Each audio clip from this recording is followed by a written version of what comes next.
السلام علیکم ورحمۃ اللہ وبرکاتہ۔ الحمد للہ رب العالمین والعاقبۃ للمتقین والصلاۃ والسلام علی رسولہ الکریم۔ محترم حضرات، ہم نے ایک سلسلہ آپ سے شروع کیا تھا، عوام اور اس کی غلط فہمیاں۔ اسی سلسلے کو آگے بڑھاتے ہوئے بات کرنا چاہتے ہیں، اور آج اس کا سیریل نمبر 23 ہے۔ آج ہم جو بات کرنا چاہتے ہیں وہ دو چیزوں کے بارے میں۔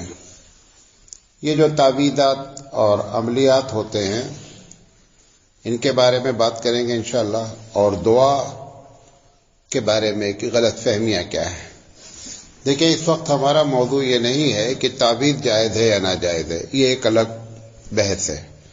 ہم آپ کے سامنے وہ باتیں رکھنا چاہتے ہیں کہ جس کو لوگ شریعت جانتے ہیں، اسلام جانتے ہیں، اور وہ شریعت سے اس کا کوئی تعلق نہیں ہے، تو وہ باتیں ہم بیان کریں گے۔ تو سب سے پہلی بات تو یہ ہے کہ یہ دعا اور وظائف بھی اسی میں ہیں، یہ تعویذ اور وظائف، کیونکہ مستقل مجھے دن بھر میں 50 مرتبہ لوگ پوچھتے ہیں مولانا صاحب یہ وظیفہ کس حدیث میں ہے، یہ جو تعویذ یا عملیات یا رقیہ ہے یہ کس حدیث میں ہے۔ تو آپ کو یہ بتا دیں کہ زیادہ تر وظیفے اور یہ عملیات تعویذات، ان کا تعلق آدمی کے اپنے تجربے پر ہے۔ یہ قرآن حدیث سے 99% ثابت نہیں ہے، 1% ہے جو باقاعدہ حدیث میں ذکر ہوگا، لیکن 99% جو ہے اس کا تعلق قرآن حدیث سے نہیں ہے۔ مثال کے طور پر ایک آدمی کہتا ہے کہ مولانا صاحب یا رزاقو کا وظیفہ آپ کریں گے تو مالدار ہو جائیں گے۔ ٹھیک ہے، آپ ٹرائی کر لیجئے، لیکن ایسا نہیں ہے کہ کسی قرآن حدیث پہ لکھا ہے کہ یا رزاق اگر آپ پڑھیں گے تو مالدار ہو جائیں گے۔ یہ آدمی کا اپنا تجربہ ہے۔ اب اس میں ایک چھوٹا سا سوال ذہن میں یہ اٹھتا ہے کہ جب قرآن حدیث میں نہیں ہے تو پھر ایسی بات کیوں کہی جا رہی ہے؟ اس کا جواب دے دینا چاہتا ہوں۔ ایک حدیث ایسی آئی ہمارے سامنے کہ جس میں علاج معالجے کے طور پر اگر کوئی آدمی قرآن کی کوئی آیت پڑھتا ہے تو اللہ کے رسول صلی اللہ علیہ وسلم نے اس کو منع نہیں فرمایا، گرچہ خود نہیں کہا کہ ایسا کرو، لیکن اگر کسی نے کر لیا تو آپ نے اس کو منع نہیں فرمایا۔ یہ بخاری کی روایت ہے، جو اب دلیل دے رہا ہوں اپنی بات کی۔ بخاری کی روایت ہے کہ ایک صاحب کو سانپ کاٹ لیا۔ لمبی بات ہے، ہم اس کو مختصر کر رہے ہیں۔ تو اس گاؤں میں کوئی ایسا جھاڑنے واڑنے والا نہیں تھا، تو صحابہ کا ایک ٹکڑی چھوٹی سی سفر کر رہی تھی، تو انہوں نے دیکھا کہ ریگستان میں کچھ لوگ چولہا جلائے ہوئے ہیں، سمجھے باہر کے لوگ ہیں، بہرحال ان کے پاس گئے اور جا کر کے بلایا کہ بھئی ایسا ایسا ہے، تم میں کوئی اگر ہو تو چل کے ہمارا بچہ سانپ کاٹ لیا ہے۔ تو ایک صاحب نے کہا ہاں مجھے معلوم ہے، میں چلتا ہوں، یعنی میں چھو منتر جو بھی ہوگا، جو جھاڑ پھونک ہوگی میں کروں گا، چلو خیر۔ وہ آئے اور آ کر کے انہوں نے جو ہے وہ سورہ فاتحہ پڑھا، اور پڑھنے کے بعد اس کو دم کیا، اور اللہ کا کرنا ایسا ہوا کہ وہ کیا ہو گیا، ٹھیک ہو گیا۔ تو انہوں نے یہ بات بھی کہی کہ ہم چل رہے ہیں لیکن پیسہ لیں گے۔ تو انہوں نے کہا بھائی ٹھیک ہے، جو بھی ہوگا بچہ ٹھیک ہو جائے گا، پیسہ دے دیں گے۔ وہ جو بچہ ٹھیک ہو گیا تو انہوں نے وہ بکری کے تاجر رہے ہوں گے یا بکریوں کے، انہوں نے کافی تعداد میں ان کو بکری دے دیا۔ تو وہ صحابہ جب بکری پا گئے تو انہوں نے اپنا ٹکا پلٹی کیا، بکیا کو ہانک کے لے کے اپنا چلے گئے ساتھ میں۔ تو اس میں ایک جو صحابہ میں تھا اس میں اختلاف ہو گیا۔ انہوں نے کہا یہ تم نے جھاڑ پھونک کے ذریعے پیسہ لیا ہے نا، یہ بکری لی ہے، ہم یہ نہیں کھائیں گے۔ تو انہوں نے کہا بھائی ہماری سمجھ سے تو جائز ہے، نہ کھاؤ تم۔ خیر ایک گروہ نے کھائی، اس میں سے 2-4 نے کھایا، 2-4 نے وہ گوشت کھایا ہی نہیں۔ پھر اللہ کے رسول صلی اللہ علیہ وسلم کے پاس گئے اور پوری بات انہوں نے ذکر کیا۔ تو نبی کریم صلی اللہ علیہ وسلم نے کہا کہ اگر اس میں کہ بچا ہے تو ادھر بھی لاؤ یار، اتنی لے کر کے آئے ہو، یعنی مذاق میں کہا کہ یہاں بھی لے کر کے آؤ، کھلاؤ بکری. مطلب یہ ہوا کہ یہ جھاڑ پھونک کے ذریعے جو تم نے لیا ہے یہ جائز ہے. ایک بات تو یہ ہو گئی. پھر اللہ کے رسول نے پوچھا کہ یہ تم کو کیسے معلوم ہوا کہ اگر ہم یہ سورہ فاتحہ پڑھیں گے تو یہ سانپ کا کاٹا زہر اتر جائے گا؟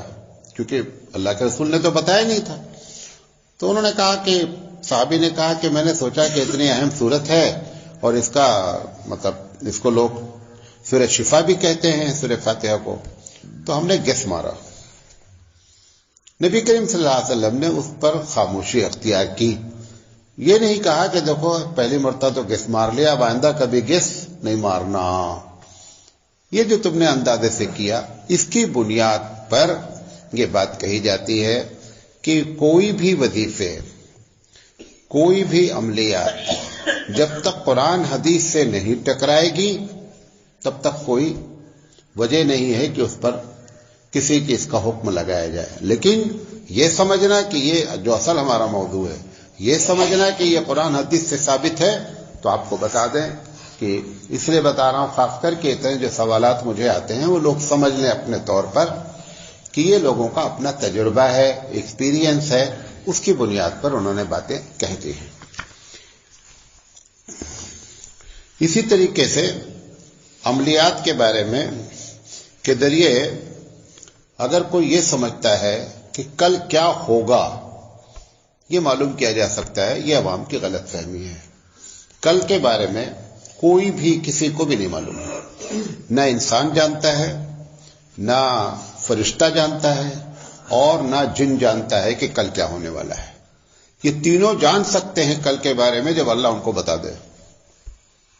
جیسے ہمارے نبی کریم صلی اللہ علیہ وسلم کو اللہ نے بتایا کہ قیامت کے قریب یہ ہونا ہے. یہ بھی فیوچر، بھوش کی بات ہے، مستقبل کی بات ہے. لیکن اسی اللہ نے اپنے نبی کو یہ نہیں بتایا کہ جس جنگ میں آپ جا رہے ہیں اس پہ تمہارے چچا شہید ہو جائیں گے، ان کو نہ لے جاؤ. وہ نہیں بتایا تو نہیں معلوم ہوا، بتا دیا تو معلوم ہو گیا. اب عملیات کے ذریعے یہ جا کر کے آپ پوچھیں کہ ہم کو جاب لگے گی کہ نہیں لگے گی، لگے گی تو کہاں لگے گی، یہ بات شرعی لحاظ سے غلط ہے. یہ عوام کی غلط فہمی ہے کہ وہ بتا سکتے ہیں، کچھ نہیں بتا سکتے ہیں. اسی طریقے سے عوام کی یہ بھی غلط فہمی ہے عامل کے بارے میں کہ کوئی کام ہو گیا ہے، مثال طور پر آپ کے گھر میں چوری ہو گئی تو عامل صاحب سے جا کر کے پوچھتے ہیں کہ چوری کس نے کی ہے. عامل صاحب وہاں موجود تھے؟ نہیں موجود تھے.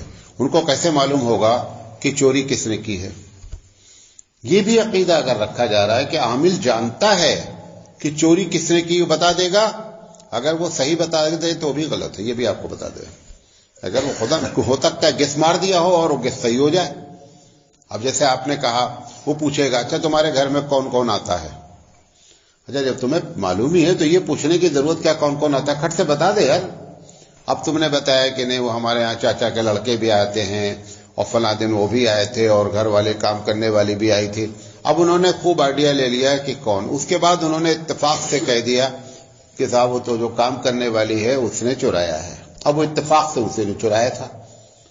اگر ان کو یہ بات پہلے سے معلوم ہوتی کہ کس نے چرایا ہے تو یہ سب سوالات کرنے کی کوئی ضرورت نہیں تھی. ڈائریکٹ پہنچتے ہی کہہ دیتے کہ آپ آئے ہیں پوچھنے کے لیے چوری کس نے کی، میں بتا رہا ہوں فلاں نے چوری کی ہے. لہٰذا یہ عقیدہ عوام کی غلط فہمی ہے، اور یہ عقیدہ یہاں تک ہو سکتا ہے کہ یہ شرک کی کیٹیگری میں داخل ہو جائے. یہ بھی غلط فہمی ہے. اسی طریقے سے بعض لوگ یہ سمجھتے ہیں، یہ عامل لوگ نہیں سمجھتے، پبلک سمجھتی ہے. جیسے وہ کہتے ہیں کہ کالا مرغا لانا ہے، لال بکرا لانا ہے، فلاں کرنا ہے، مختلف قسم کے. آپ وہ جو بھی کہہ رہے ہیں وہ اپنا تجربہ ہے، یہ کرو وہ کرو، لیکن آپ یہ نہیں سمجھیں کہ یہ کوئی شرعی لحاظ سے بات کر رہے. شرعی لحاظ سے نہ کالا مرغا ہے نہ لال مرغا ہے. یہ سارے ہمارے کھانے پینے کے دھندے ہیں، ہم نے بنا رکھا ہے. ٹھیک ہے، آپ کھانے پینے کے لیے جیسے ناجائز جائز ہے وہ ایک الگ ٹاپک ہے، لیکن آپ اس کو سمجھیں کہ عامل صاحب جو بتا رہے ہیں یہ قرآن حدیث کی روشنی، یہ آپ کی غلط فہمی ہے. کوئی مرغا مرغی نہیں ہے اپنے پاس. بات سمجھ میں آ رہی ہے؟ یہ سب دوسروں سے ہم نے سیکھا ہے. وہ بھی کہتا ہے کہ یہاں پہ آپ بکرا چرائیے، یہاں پہ مرغا لائیے کالا. سب غیر مسلم بھی یہی کرتے ہیں. تو ہم نے بھی کھانے پینے کا دھندا ان سے سیکھا ہے، اس کا شریعت سے کوئی تعلق نہیں ہے۔ اسی طریقے سے یہ بڑے بڑے بہت غلط فہمی ہے کہ جب کوئی آدمی بیمار ہو جاتا ہے تو سمجھتے ہیں کہ اگر اس کی جان پہ آ گئی ہے، اگر جان کے بدلے میں جان دے دی جائے گی تو اس کی جان کیا ہو جائے گی؟ بچ جائے گی۔ یہ غیر مسلم کا عقیدہ ہے جس کو بلی کہتے ہیں۔ ہمارے پاس ایسی کوئی بات نہیں ہے، اور یہ عقیدہ رکھنا حتیٰ کہ کیا کرتے ہیں کہ اگر جیسے بکرا لے کر آئے تو رات بھر اس کے سرہانے باندھتے ہیں، اس کے پائے میں باندھتے ہیں، اس کو چھلاتے ہیں، پھر اس کو لے جا کر کے کیا کرتے ہیں؟ ذبح کرتے ہیں کہ اس کی ساری بیماری کس کو چلی جائے؟ بکرے کو چلی جائے۔ اچھا، وہ بکرا کاٹ کر غریبوں کو دیں گے تو وہاں بھی تو جائے گی۔ تو یہ جو بلی کا تصور ہے، یہ کہ جان کے بدلے میں جان، یہ ایک دم اسلامی تصور نہیں ہے، اور اس میں بڑے بڑے لوگ ملوث ہیں۔ ہم بولتے اس لیے نہیں ہیں کیونکہ اس سے جو ہے نا وہ مدرسے والوں کو فائدہ ہوتا ہے، بکرا آ جاتا ہے اسی بہانے اور ہم بکرا کھا لیتے ہیں۔ اب ہم اپنے خلاف کیوں باتیں کریں؟ ہم نہیں کرتے ہیں۔ جو بڑے مدارس ہیں وہ جم کر بولتے ہیں، اور نہ وہ بکرا بکری لیتے ہیں ایسی کوئی۔ تو حدیث میں اصل کیا ہے کہ صدقہ بلاؤں کو ٹالتا ہے۔ آپ بکرا کاٹنے کے بجائے اس ایک آدمی کو اگر 6,000 روپے دے دیں، 7,000 روپے دے دیں، 5,000، تو اس غریب کا کچھ بھلا ہو جائے گا۔ تم نے بکرا کاٹا، زیادہ کیا ہوا بھائی، ایک ٹائم گوشت کھا لیا اس نے، لیکن اگر 5,000 روپے دیتے تھے تو ہو سکتا ہے وہ سردی کا سامان خرید لیتا اپنے لیے اور اپنے مسائل کو حل کر لیتا۔ تو لہذا یہ عقیدہ رکھنا کہ جان کے بدلے میں جان دینا شریعت کے مطابق ہے، ایک دم شریعت کے خلاف ہے۔ ہاں، آپ کو غریب کو بکرا کھلانا ہے، آپ کاٹ کر کھلا دیں، وہ ایک الگ مسئلہ ہے، لیکن یہ غلط فہمی ہے۔ اسی طریقے سے عملیات کے بارے میں جو لوگ بتاتے ہیں تو بتائیں گے دیکھو جمعرات کے دن کرنا ہے، سورج نکلنے سے پہلے کرنا ہے، بہت سے وقت بتائیں گے، دن بتائیں گے، اور وہ سامنے والا کیا سمجھتا ہے کہ یہ اسلام کی طرف سے ان کو معلوم ہے، یہ ہم کو بتا رہے ہیں۔ عملیات کا کوئی دن متعین نہیں ہوتا، یہ ان کا اپنا تجربہ ہے، وہ صحیح ہے غلط ہے اللہ بہتر جانتا ہے، لیکن یہ سمجھنا کہ یہ شرعی لحاظ سے گفتگو کر رہے ہیں، یہ آپ کی غلط فہمی ہے۔ کوئی دن، کوئی اللہ کے کلام کو پڑھ کر کے کسی کو دم کر دینے کے لیے کوئی وقت متعین نہیں ہے۔ جب آپ کا دل چاہے، کوئی پریشان ہو، نبی کریم صلی اللہ علیہ وسلم کے پاس لوگ آتے تھے، آپ صلی اللہ علیہ وسلم اس کو دم کر دیتے تھے، کبھی کبھی پانی پر بھی دم کر دیتے تھے، لیکن کہ ابھی نہیں، عصر کے بعد آنا اور فجر کے پہلے آنا اور رات کے 12 بجے آنا، یہ سب آدمی کا اپنا بنایا ہوا ہے۔ وہ بناتا کیوں ہے؟ جب ایسی باتیں بولتے ہیں تو سامنے والا متاثر ہوتا ہے کہ اس میں دم ہے، پھر وہ اسی ٹائم کی پابندی کرتا ہے، اور ذرا سے چوک گیا تو حضرت آپ نے جمعرات بولا تھا میرے دماغ سے نکل گیا، میں تو اب آپ کچھ نہیں کر سکتے، اگلے جمعرات تک پھر اب وہ اور پریشان۔ تو یہ ساری جو ہے ہماری بنائی ہوئی اپنی شریعت ہے۔ اسی طریقے سے بعض لوگ یہ سمجھتے ہیں، غلط فہمی ہے کہ تعویذ جو لکھی جاتی ہے، تعویذ لکھنا جائز ناجائز یہ ایک الگ موضوع ہے، وہ سمجھتے ہیں کہ تعویذ کا لکھنا زیادہ اچھا ہے بنسبت اس کے کہ دم کر دینا، حالانکہ تعویذ کی حیثیت ایک دم نچلی حیثیت ہے۔ اصل کیا ہے کہ قرآن کریم خود پڑھ کر دم کر لیا جائے، اگر کوئی نہیں پڑھ سکتا ہے تو آپ اس کو دم کر دیں، پانی دے دیں، پانی پر دم کر کے دے دیں، یہ افضل ہے بنسبت تعویذ کے۔ لیکن پبلک کیا جانتی ہے کہ تعویذ میں بہت دم ہے اور یہ دم کرنے میں دم نہیں ہے، ایسا نہیں ہے۔ بات سمجھ میں آ رہی ہے؟ یہ بھی غلط فہمی ہے۔ اور موثانی رحمۃ اللہ علیہ نے تو لکھا ہے کہ نبی کریم صلی اللہ علیہ وسلم سے تعویذ لکھنا کوئی ثابت نہیں ہے۔ صحیح بات ہے۔ سب سے پہلی بات تو آپ صلی اللہ علیہ وسلم لکھنا ہی نہیں جانتے تھے، لکھنا خود سے کوئی چیز آپ نے کبھی لکھی نہیں ہے، تو تعویذ کیسے لکھیں گے؟ صحابہ سے بھی کوئی تعویذ لکھنا ثابت نہیں ہے۔ اب تعویذ جو لوگ لکھتے ہیں وہ ایک الگ موضوع ہے، لیکن یہ کہ تعویذ دم کرنے پر افضل ہے، نہیں۔ قرآن کریم کا پڑھنا، خود اپنے اوپر دم کر لینا، کسی دوسرے پر دم کر دینا، یہ تعویذ سے کئی گنا زیادہ افضل ہے۔ اسی طریقے سے دعا کے بارے میں بعض لوگ یہ سمجھتے ہیں کہ جیسے قرآن کریم ہے یا درود شریف ہے یا وظائف ہیں، یہ بغیر وضو نہیں پڑھا جا سکتا ہے. یہ بات ایک دم غلط ہے. قرآن کریم بھی بغیر وضو پڑھا جا سکتا ہے، درود شریف بھی بغیر وضو پڑھ سکتے ہیں، ذکر و اذکار بھی بغیر وضو پڑھ سکتے ہیں. قرآن کریم بغیر وضو چھو نہیں سکتے. چھونا منع ہے، پڑھنا منع نہیں ہے، کیونکہ مومن کی جو زبان ہے وہ پاک ہے.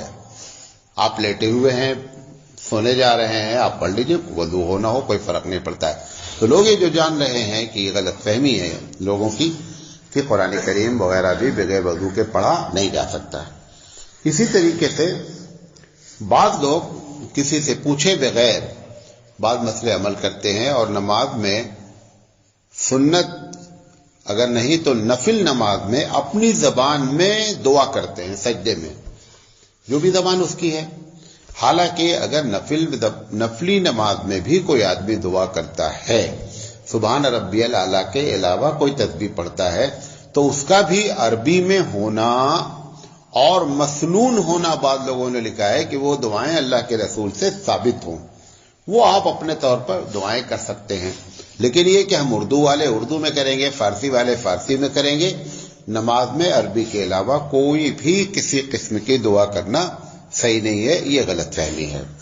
اسی طریقے سے بعض لوگ یہ سمجھتے ہیں کہ بہت سے لوگ اس دنیا میں ہیں جو ہماری مشکل کو ٹال سکتے ہیں. یہ آپ کو بتا دیں، کوئی بھی جب اس دنیا سے انتقال کر جاتا ہے آپ کی کسی مشکل کو وہ ٹال ہی نہیں سکتا. وجہ کیا ہے؟ وہ آپ کی مشکل جانتا ہی نہیں ہے. آپ کس مشکل میں مبتلا ہیں؟ جیسے حضرت علی رضی اللہ تعالیٰ عنہ کو کہا جاتا ہے مشکل کشا ہیں. یہ عبد القادر جیلانی رحمۃ اللہ علیہ جو ہے وہ مشکل کشا، کوئی مشکل کشا نہیں ہے. عبد القادر جیلانی رحمۃ اللہ علیہ کے پاس کی قبر کے پاس جب عراق سے جنگ ہو رہی تھی تو کئی مرتبہ قریب میں آ کر کے بم گرے. عبد القادر جیلانی رحمۃ اللہ علیہ اگر تمہاری 2000 کلومیٹر پہ مشکل ٹالتے ہیں تو پہلے اپنی مشکل ٹال لیتے ہیں. بم گرنے ہی نہیں دیتے اور 2-4 بم اٹھا کر کے ادھر لکا دیتے اور معاملہ حل ہو جاتا. یہ سب عقیدے کی بات ہے اور عقیدے کو اہمیت دے. اس کی وجہ کیا ہے؟ 13 سال میں نبی کریم صلی اللہ علیہ وسلم نبوت کے بعد مکے میں رہے. نہ نماز کا طریقہ سکھایا، نہ زکوٰۃ کا، نہ حج کا، نہ روزہ کا، نہ طلاق کا، نہ کوئی بھی مسئلہ نہیں بیان کیا گیا. حتیٰ کہ حضرت خدیجہ رضی اللہ تعالی عنہا کا جب انتقال ہوا تب تک نماز جنازہ بھی ہمارے پاس نہیں تھی. ایک ہی چیز کی محنت کی گئی کہ بھیا اپنا عقیدہ صحیح رکھو. 13 سال میں سب سے اہم کام یہ کیا گیا. آخر میں نماز فرض ہوئی، وہ بھی جماعت سے نہیں ہوئی. بقیہ کوئی بھی چیز، روزہ، حج، زکوٰۃ، کوئی بھی چیز فرض نہیں تھی مکے میں. وجہ کیا تھی کہ آدمی کا جب عقیدہ صحیح ہوگا تو اس کے اوپر جو بنیاد بنائی جائے گی صحیح ہوگی. اور عقیدہ اگر گڑبڑ ہوگا تو پھر آپ چاہے روزہ کریں، نماز کریں، جو بھی کریں، عقیدے کی بنیاد پر سارا معاملہ خراب ہوتا چلا جائے گا. لہذا کوئی بھی دعا میں آپ سمجھتے ہیں کہ مشکل کشا ہے، کوئی مشکل کشا نہیں ہوتا ہے.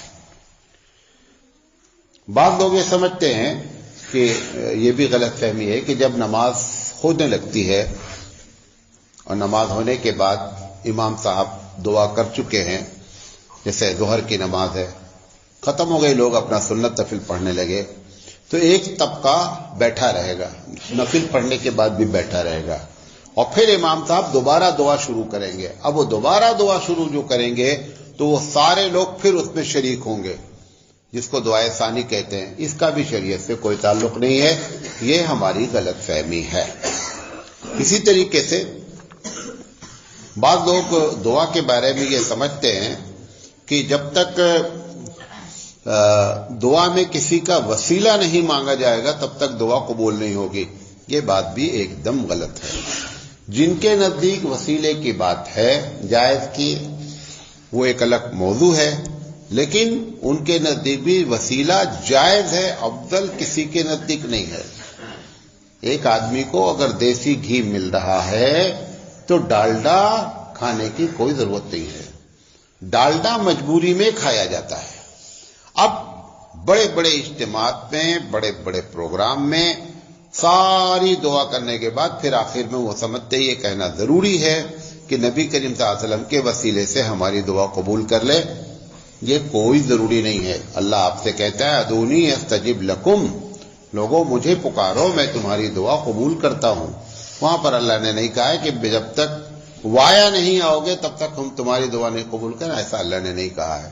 وسیلہ جائز نہ جائز یہ ایک الگ موضوع ہے، لیکن یہ نہیں سمجھنا چاہیے. اسی طریقے سے جب سلام دعا کے لیے ہاتھ پھیر لیتے ہیں تو بعض لوگ یہ سمجھتے ہیں کہ اس وقت کلمہ پڑھنا سنت ہے. جیسا پھیرنا لا الہ الا اللہ، لا الہ الا اللہ محمد رسول اللہ بہت بڑا کلمہ ہے، لیکن جس وقت آپ نے سمجھا ہے یہ سنت ہے، یہ سنت نہیں ہے. یہ غلط فہمی ہے کہ اس وقت اللہ کے رسول صلی اللہ علیہ وسلم نے کبھی نہ کلمہ پڑھنے کے لیے کہا ہے اور نہ صحابہ نے کبھی کلمہ پڑھا ہے، لہذا یہ غلط فہمی ہے. اسی طریقے سے جب نماز ختم ہو جاتی ہے، جب تک امام صاحب ہاتھ اٹھائیں گے نہیں تب تک پیچھے مقتدی ایک بھی آدمی نہیں ہاتھ اٹھائے گا. وہ سمجھتے ہیں کہ امام صاحب سے نہ پہلے مانگی جا سکتی دعا اور امام صاحب کے پھیر لینے کے بعد بھی نہیں مانگی جا سکتی. دونوں باتیں غلط ہیں. جب سے ہی امام صاحب نے سلام پھیرا آپ کا رشتہ امام سے کٹ گیا، ختم. اب آپ انفرادی طور پر بیٹھے ہیں، چاہے پہلے دعا کر لیں چاہے بعد میں کر لیں، چاہے اٹھ کر چلے جائیں بغیر دعا کے چلے جائیں، یہی سنت طریقہ ہے. لیکن یہ جو آپ نے کر رکھا ہے جب تک امام صاحب ہاتھ نہیں اٹھائیں گے تب تک ہم بھی نہیں اٹھائیں گے، یہ آپ کی غلط فہمی ہے. یہ شریعت میں اس کا کوئی جواز نہیں ہے. آخری بات، اسی طریقے سے جب پروگرام ختم ہوتا ہے، کوئی بھی پروگرام، جیسے ابھی پروگرام ختم ہوگا تو لوگ سمجھتے ہیں جب پروگرام ختم ہو تو دعا کرنا لازم ہے، حالانکہ دعا پڑھنا لازم ہو وہ نہیں پڑھتے ہیں. دیکھیے حدیث پہ کیا ہے کہ جب کوئی بھی محفل سے آپ اٹھیں تو آپ محفل کی دعا پڑھ لیں کہ اگر اس پہ کوئی بات بھول چوک ہوئی ہے تو اللہ معاف فرما دے، جو باتیں اچھی ہوئی ہیں اللہ ہمارے دل میں اتار دے. یہ تو دعا ثابت ہے. لیکن یہ کہ ہر محفل کے بعد جب محفل ختم ہوگی تو دعا مانگنا لازم ہے، ایک دم لازم نہیں ہے. ہاں کوئی مانگتا ہے تو میں نہیں کہہ رہا ہوں غلط ہے، لیکن آپ یہ سمجھ رہے ہیں کہ بچے کبھی کبھی ایسا ہوتا ہے کہ میں بغیر دعا مانگے دعا پڑھ لیا، مولانا صاحب دعا کیجئے دعا. وہ کیا سمجھ رہے ہیں کہ دعا کرنا لازم ہے؟ دعا کرنا کچھ بھی لازم نہیں ہے. اسی طریقے سے یہ جب لوگ ایصال ثواب کرتے ہیں، کچھ جس کو آپ بخشنا کہتے ہیں، جب بخشتے ہیں تو وہ سمجھتے ہیں کہ بخشنے کا طریقہ یہ ہے کہ نبی کریم صلی اللہ علیہ وسلم سے شروع کیا جائے کہ اللہ اس کا ثواب نبی کریم صلی اللہ علیہ وسلم کو، پھر صحابہ کو، پھر فلاں کو، پورا کرتے کرتے پھر وہ آدمی کو جس کو بخشنا چاہتے ہیں. سمجھتے یہ طریقہ سنت طریقہ ہے. کوئی سنت طریقہ یہ نہیں ہے. سب ایصال ثواب کے لیے تو آپ جو بھی کام کر رہے ہیں، مثال کے طور پر آپ کو ایک خوراک کھانا کسی غریب کو دینا ہے کہ اللہ تعالیٰ اس کا ثواب میری والدہ کو پہنچے. آپ نے جس وقت کھانا پکایا اور نکال دیا اور دے دیا، ثواب پہنچ گیا، چاہے آپ کچھ پڑھیں یا نہ پڑھیں. آپ اس اللہ کے ماننے والے ہیں، اس اللہ کے کی عبادت کرتے ہیں جو دلوں کے بھیدوں کو، دلوں کے رازوں کو جانتا ہے. اس کو یہ بتانا ضروری نہیں ہے کہ اللہ اب میں یہ کر رہا ہوں دیکھو ہاں آپ قبول کر لو. یہ ہماری ہے، ہم نہیں جانتے، ہم کو آپ بتائیں. لیکن اللہ تعالیٰ ان چیزوں سے کیا ہے؟ بری ہے. لہذا یہ باتیں آپ کے سامنے رکھنا چاہتے تھے. اللہ تعالیٰ سے دعا ہے کہ اللہ تعالیٰ کہنے سے زیادہ عمل کرنے کی توفیق عطا فرمائے. وآخر دعوانا ان الحمد للہ رب العالمین. سبحان اللہ و بحمدہ.